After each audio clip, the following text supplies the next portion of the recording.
A nearly 30-year-old St. Louis murder case was thought to be closed until a jailhouse confession you are hearing only on News 4. Right now, Emory Futo sits in a Potosi prison cell for the murder of his parents and two brothers.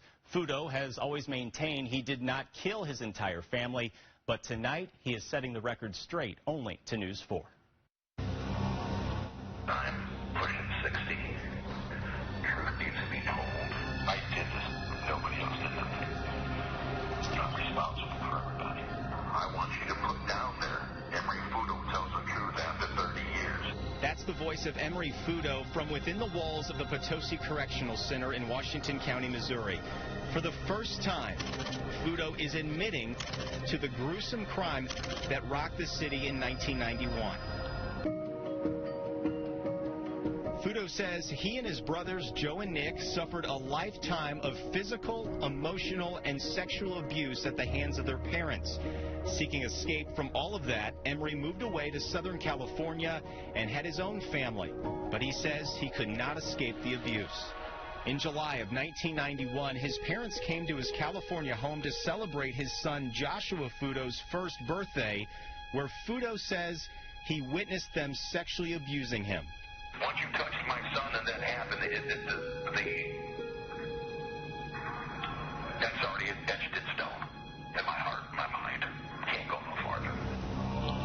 Futo says that set him off, and he and his brothers hatched a plan to kill their parents.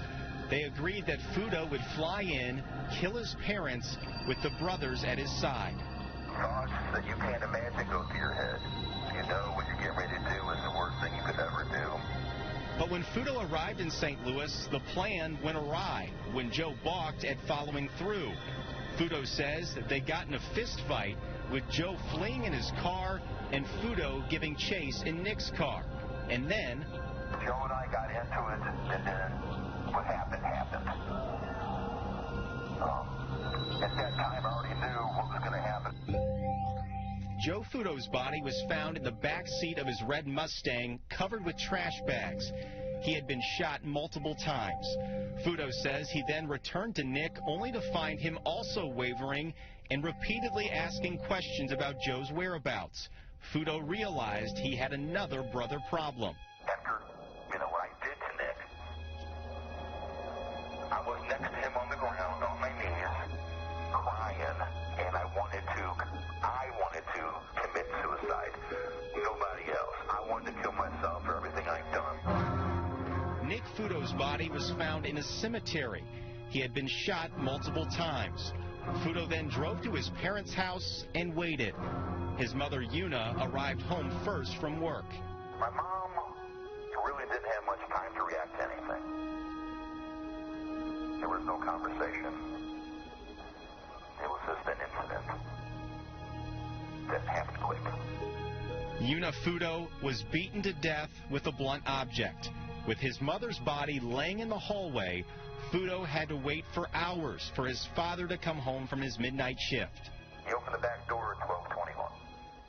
Grabbed the dog, take the dog out, and come back in around 12:30. And him and I had a conversation. Emory Futo was shot 3 times and stabbed 4 more. After he killed his father, Futo called a cab in the middle of the night, went to a restaurant, then headed to Lambert Airport. You know everybody's gone, everybody's dead, and you're going to be the one they're coming after. After Futo arrived back in California, he said he waited for the police to knock on his door. When they did, Futo says he pulled his wife, Angela, aside. She said, "Is this about Josh?" And I started to cry, and I said, "Yes." And she said, "Is this about what happened here?" And I said, "Yes." In court, Futo's defense was that his brothers participated in the murders. The jury wasn't buying. They found Futo guilty and sentenced him to life in prison without parole. Emory Futo, 26 years old then, 55 now, will die behind bars. I want the truth to be told. I want my brother's names cleared. My brothers did nothing except turn on me. Futo calls his fateful trip back to St. Louis a circle of disaster. I miss them. I'm telling you, I miss them. My family, I miss them so bad sometimes. I know now that what I did was wrong. I don't think I'm ever going to be forgiven. I sure can't forget